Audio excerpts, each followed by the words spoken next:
Now, NDE Radio, a weekly exploration of near-death experiences and similar encounters with the other side. Now, here's your host, Lee Witting. Welcome to NDE Radio with Lee Witting, whether you're listening on TalkZone, by podcast, through the archives of our ad-free shows on our YouTube channel, or by connecting through our Facebook page. Gary Wimmer already enjoyed some psychic abilities when, in 1977, he suddenly felt those abilities expanding to a point impossible to contain. That's when his monitors appeared, asked him to trust them, and then shielded him from death as an oncoming car slammed into him. The collision brought on a profound near-death experience, and with it the implication that, at least sometimes, NDEs are intentionally part of the bigger plan. One reason I wanted to bring this encore presentation back for you today is a program I have in mind possibly for next week concerning thinking AI and universal intelligence. In that regard, pay some attention to what Gary has to say about lithomancy, his use of stones as a focusing window into psychic readings. Gary Wimmer, welcome to NDE Radio. Oh, my pleasure to be with you, Lee. Thank you for the invite. Oh, you're very welcome. Perhaps we could begin by your telling us about your NDE.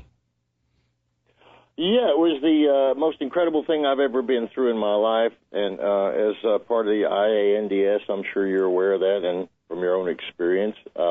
Wish I could press a button and give everybody a ride there and back. It's a different world. It kind of came about out of nowhere. I remember back in 1977, I've also been a musician my whole life.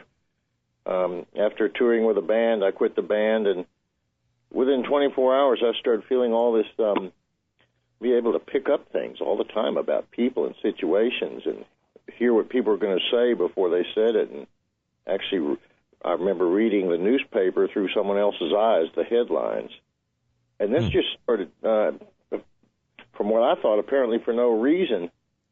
But it began escalating over the next couple days and the following week to the point of, it was absolutely fascinating, but in the same sense rather terrifying, because I didn't quite know what was going on or why. I didn't know that there was a button to push to stop it. And long story short, I wrote the book. I divided it into two sections, the 8 days prior to my near-death experience and when I was hit by a car as a pedestrian and had the experience and came back.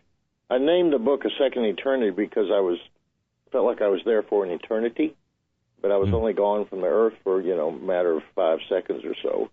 But certainly the most incredible experience in my life, and that's why I wrote the book, to share with others the beauty and harmony. And one thing I learned to encourage people is to never fear death. It's beautiful out there. This is our challenge here before our eyes right now, here today. What do you remember about it, Gary? Well, if anything in my life, it's the only thing I absolutely remember pretty clearly. I mean, it happened in 1977. At the time it happened, I didn't even know the term near-death experience. There was, a couple roommates and friends around me, as well as, police and family. It was a rather public episode, and I included the police report in the book. I remember escalating over this period of 8 days my psychic and intuitive ability, and I started giving readings way back in the early 70s. So I was used to having slight tinges of psychic ability, but when it all of a sudden just took off, seemingly out of the clear blue, which later was explained to me, the one thing I started noticing at the very first is the signs that we see all the time before us in everyday life that we overlook most of the time. They had profound significance to me all of a sudden. And no matter what I was thinking in my internal mind, something in the external world was reflecting it or answering it or symbolic to it. And I became more and more fascinated with this connection of the interior world and the exterior world.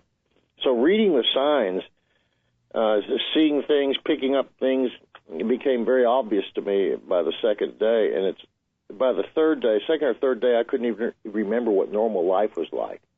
It had just completely overtaken me, this intuitive psychic ability that was, and it was always right. Everything I picked up was correct. There was a point I just didn't even question it anymore. It was so obvious to me, just completely obvious. And like I said, as someone who was given readings and a psychic, I was kind of used to that anyway. But when it went, I guess, from a manageable level, as one does in readings, to just like a wide open book, it surprised me. It scared me. And after I had the experience, that was a fascinating thing. I remember seeing my body as it hit this car, crashing and stumbling, bumping into the car and breaking the windshield and so forth. But I was instantly outside of my body looking down, looking at it happening. And I started expanding, and this is a fascinating thing. I started expanding. Of course, my body's on the earth. It was my soul, my consciousness, whatever that was expanding. But it actually went out, rather than like an arrow in one direction, it went out simultaneously in all directions like the surface of a balloon. And within just a moment after that experience, I was larger than the earth. The earth felt like it was going inside my point of observation. And I saw the earth from 360 degrees at once. It fascinated me. As you could see the whole earth all the way around, North Pole, South Pole, the whole earth. And wow. It fascinated me. I thought, wow, how is this possible? And then I realized, well, I'm expanding outward. And I know now that that's how souls come in and go out. It's not a linear line. We think of it that way, but it's actually an expansion from all directions. And the irony, on the other hand, not to shift too quickly, but the interface is with, in my opinion, the smallest of the smallest quantum levels. So the huge and the small are interconnected, all in the mind of God. But anyway, as I was expanding outward, encompassing the planets, then other galaxies, and then the actual universe itself, and when I crossed the edge of the universe, I defined in the book a spiritual level that I call the colors. It seemed to name itself as such.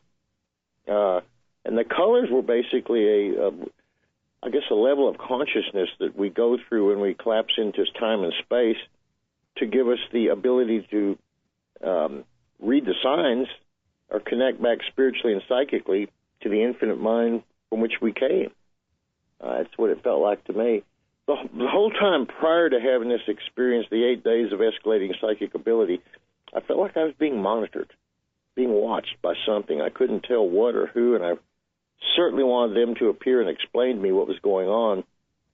But backtracking a moment, right before I was hit by the speeding car, these monitors, as I named them, they seemed to name themselves, appeared physically.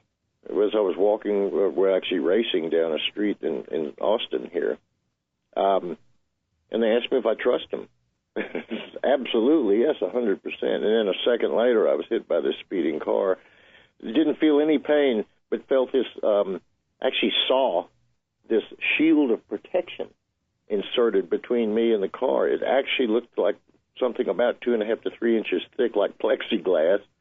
It was about 4 feet by 3 feet, enough to protect my body. And as I was as the car was hitting me, I remember the last thing I saw physically was the headlight. And as I rammed into the car, my eyes closed, but the little dot on the retina of my eye, when we look at a bright light, the headlight, turned into the Big Bang. And I instantly saw the Big Bang before I even started expanding. And then it felt like it was only one of infinite Big Bangs. And then getting back in time, at the same moment I experienced that, I was outside my body looking down at the accident and started this expansion. And when I went outside the edge of this universe, it appeared as just a little dot, like a little star against a star-studded sky. So I became aware that this is only one universe. There's infinite universes and infinite possibilities. And so all these infinite universes that I saw, like a big white sky, all of a sudden I came from one of these little white dots, but I had expanded beyond it. And now I saw all these little white dots of infinite universes and didn't really even feel an attachment to the particular one I'd come from. That's how far removed from time and space I was. But all these universes seem to form this tunnel of light that people often describe. And I was, I guess, propelled through this tunnel of light, and one of the most incredible feelings I've ever had. And by this point, I had no awareness of myself or of me or the earth or creation or anything. Just pure sensation, the most beautiful sensations one could have. And then it felt like I was sort of projected out of this tunnel of light into this infinite blue space, I guess it felt like, even though it wasn't physical. And there was what I considered the infinite mind of God, infinite love. It's a feeling that I just couldn't, words can't do justice. I mean, it really is the feeling of infinite love. And I realized that I was not witnessing this. I was at one with this infinite mind. And everything, creation, everything that's physical or non-physical, everything came out of this one infinite mind. And it's almost like it was just imagining itself. And that's what I call God, infinite power, infinite love. There was no division between one thing and another, and yet there was infinite division and infinite possibilities. And there was no contradiction between the two. There was no yin and yang like we experienced on this. There was just one infinite mind, infinite heart, infinite love, able to see itself in infinite forms. And I was completely absorbed in this. And it felt like it went on for an eternity. I felt like I was just revolving around, seeing all these different possibilities within the one, I guess, summation of all possibilities. And somewhere in this process, it felt like I was witnessing it instead of being at one with it. And almost with that awareness or that thought alone, I was drawn away from it and pulled back through everything I'd gone through this tunnel light, collapsing back into time and space, with no awareness of who I was or where I was returning or why. All I know is, well, I didn't get to stay there, and I sure liked it. But the more I collapsed, the more I felt like I had some sort of affiliation with something in time and space. And when I entered this universe, it's like, wow, I've got a connection here. And the closer I got to our solar system, our galaxy, the more I felt like a connection. I didn't know what. And I was a little bit apprehensive about where am I headed. That place I was at was sure nice. Where am I going? Without any awareness that I had actually come from here or been here. And then as I was just slightly above Austin, I suppose, I saw my body on the street and the driver of the car out screaming and terrified and people hollering. And as soon as I saw that, I thought, that's my body. And I jumped back in it. And this terrified driver was shaking me. Are you okay, man? Are you okay? Where I had just been, this little car accident was nothing. So I immediately leaped to my feet and tried to ask people if they'd seen these monitors that were watching me. And it got stranger and stranger and stranger. There was police there. They took me to the hospital, couldn't keep me in the hospital. I wasn't hurt.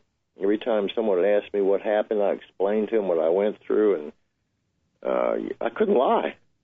I mean, how could I possibly lie about what I experienced? It was so fresh on my mind.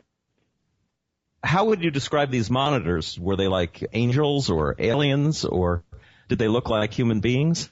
Well, I actually only saw them one time. I felt them several times as I was escalating through this intuitive ability, because part of me was, scared and praying, and at the same time feeling so empowered. It was a very, said it wasn't like normal life. Within a day or two, I went from normal life to this constantly feeling and picking things up. And I felt these monitors. I felt something watching me. I realized that there's an infinite God because I was raised Catholic and I always felt an affiliation with Christ and God and so forth.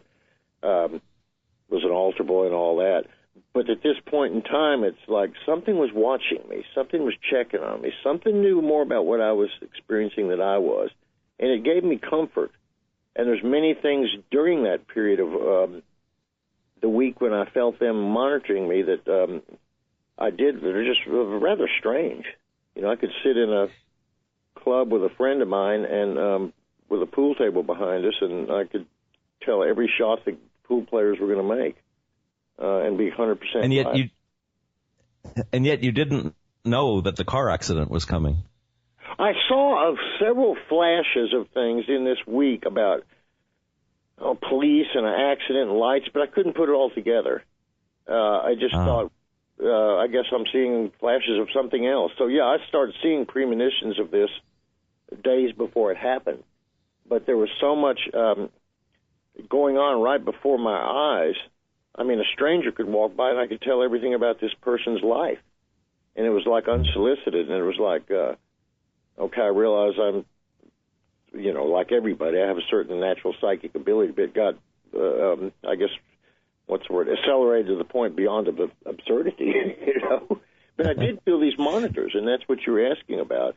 I didn't know what they were, but I knew they were heavenly, angelic, and I seemed to put the name monitors on that because they seem to imply that we're monitoring you. It's okay. Like guardian angels. Yeah, like guardian what Catholics would call guardian angels. Absolutely. One thing I realized is we have more guardian angels than we can even believe. We've got so many positive spiritual guides and entities waiting to help us, but we have to ask and be open to it. And at the time, I did ask these monitors to appear and explain this to me. This is getting pretty heavy, guys. And they finally did, actually. After the incident, 8 months later, they explained it to me, which was equally as fascinating as the trip. But the time I did see them in the at the 3000 block of Guadalupe on February 7th, about 7:45 p.m., 1977, they appeared, and they were, what I noticed is that I was terrified, and I was praying, and, praying to God, God, this is too heavy. I can't deal with this anymore. What's going on? And I felt warm all of a sudden. I mean, incredibly warm. And the fear that I'd had just disappeared out of the clear blue.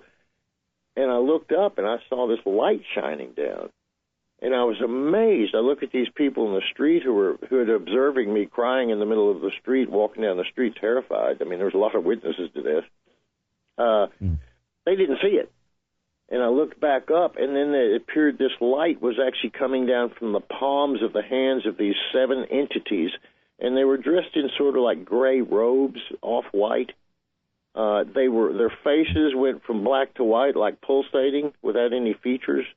So I couldn't actually distinguish a face, but their energy was just, absolutely so warm, so protective.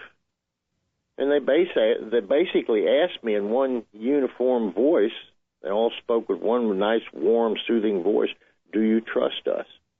I said, absolutely. And then I started saying, what's going on with me? What's this going on? They said, you will soon find out. Do you trust us? Absolutely, yes. Of course, people on the street see me talking to an empty star-studded sky. They can't understand what's going on, and had I observed myself, I probably wouldn't have either. You said that the soul comes from all different directions, and there are some people that think of the whole universe as being a consciousness, that everything has a consciousness to it, and they equate that with God. Now, do you suppose that our souls come, as you said, not linearly, but from all different aspects of consciousness down to one point? Absolutely. Absolutely. We all come from the only source there is, the one infinite mind, the one infinite loving God, infinite creativity, infinite power. And speaking of that, it either exists as it does, and everything exists, or it wouldn't exist, and nothing would exist. There's nowhere in between. So it exists in infinite power, and we all come from that same source by free will. As it says in the Bible, God created man in his likeness and in his image. And in all human experience, all experiences throughout the universe are basically God seeing itself in infinite ways. But as far as how we get to this point in time and space, we actually collapse in from all areas, from this infinite mind. And when we enter time and space, this is my appraisal, someone else may disagree, but I feel like we collapse from the so-called edge of the universe, which when I crossed that edge of the universe seemed like an abstraction, a point of view, not something that's actually physical. It seems so physical while we're here, but once I went over that edge, it seemed like, wow, that whole thing is just a thought. you know. But yeah, it felt like we did collapse in, or I did collapse in all directions, and I went out in all directions. And I assume, I can't prove, but I assume that that's a process that souls take, because it gives you an impression of all time and space until you center right down into the, in my case, in NDE cases, as in your case, Lee, you return to the soul, to the body you're in, but at birth you go to a body you've chosen, and it's an agreed-upon contract and so forth. So, yeah, I feel like it is a collapsing inward. Yeah, it's interesting, too, that you said as you expanded outward, as you were going into this, that you were becoming, it sounded like more and more ego-less, that you were less Gary Wimmer and more a part of the universe. Absolutely. It was pretty quickly after the expansion. It seemed like right after I remember seeing the Earth from all 360 degrees at once, the North, South Pole, and every continent, actually looking at it from all angles at once. It seemed like soon after that I had I did see some things about relatives, people I cared about. They looked like blinking lights on this, as I describe in the book, the web. I kept feeling this web before I went there, that everything is connected, everybody's connected. And I actually saw the web when I got out of my body, and it looked like blinking lights, like radio towers. And I saw my family, and then I saw that they knew other people, and all of a sudden the whole international web of all souls on the earth who'd ever been here, ever will be here, we're all interconnected. And by that point, right after that point, as I'm expanding outward, I forgot about being me anymore. There was no more a Gary Wimmer who'd lived in Austin and so forth. There was just sheer, sensation, beautiful sensation, beautiful. And when I had this in 77, I didn't know the term NDE. My friends, my family knew I went through something pretty strange, but I couldn't really elaborate on it because I wouldn't have believed me either if I'd have heard someone else telling this. So I could easily understand why people wouldn't believe me. And that's probably the biggest shock I got when I came back is, wow, here I am on Earth. I just got hit by this car. I'm not even hurt. I know what I went through, but the first thing I realized is nobody's going to believe me, and that's cool. It was about 10 or 15 years later when people started writing more about NDEs, and I started learning, I'm not the only person that went through this, which gave me a sense of relief because I could then explain it. And I wrote the book, and I've got 6 brothers. When I gave them all the book, they were all astonished. You went through this? I said, yeah. How did your psychic abilities develop after this accident?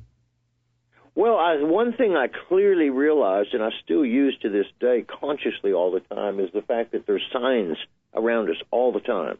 All the time. I actually look for the signs in everything all the time. Not to the point of driving myself neurotic at all, but being very peaceful and realizing that the universe is always giving you symbolic information if you open your mind to it. It's there whether you want to see it or not, but if you choose to see it, you're lining yourself up with the consciousness that brings us to this planet and the understanding of why. So the universe is always talking to us, and I learned to read the signs better. How did you happen to start using stones as a way of interpreting things? Well, I was raised Catholic, and when I went to college, 65 to 70, I met a couple people there who were very psychic. One lady did an astrology chart for me and told me I had a lot of natural psychic ability. In fact, told me I'd probably end up doing it for the rest of my life. You know, I'm a 19-year-old electrical engineer at the time. But what she told me fascinated me. And she turned me on to Edgar Cayce and Madame Blavatsky and a bunch of other psychics. I started reading about these folks. Mm-hmm. And then I moved to Austin in 1970 and met an astrologer here, and she read for me and said a lot of the same thing that this lady told me several years earlier. And she said, you got a lot of natural ability. You could develop it. You ought to give readings. So I started learning to give readings in the early 70s. And in 1980, I met a lady named Alice Warhol who did a reading for me with this method that I now use called lithomancy, and it's reading patterns of stones. And whether you use cards or stones or whatever your method is, it helps you center into this particular niche instead of all the niches that are out there. It's like using a telescope as opposed to a wide-angle lens, So this lady, Alice Warhol, taught me this in 1980, and I was fascinated by it, and I started using it as my main system, and to this day I use it. I did a little bit of tarot cards, a little bit of palmistry, but I felt more attached to lithomancy because it's very unique. Nobody else uses it. I wrote a book on it, as you mentioned, trying to let people know that there's a whole new system. And ironically, it's kind of interesting, Lee, when I was in Europe, I lived in Europe from 93 to 2000. I was performing over there and giving readings. And I wouldn't always have my stones with me, but it got to be a lot of people knew that I gave readings, so sometimes they'd ask for readings. I wouldn't have my stones, and I'd say, well, I can't do it. And then finally I thought, no, to hell with that. Come on up to my apartment. And I had them set up these salt shakers, pepper shakers, a trinket, an ashtray, a guitar string, anything they wanted, put it on the table in some order, and I'll read that. And because I had no doubt that I could do that. Just like when I was going through my psychic experience in 77, I had no doubt what I was picking up. I've never been so doubt-free.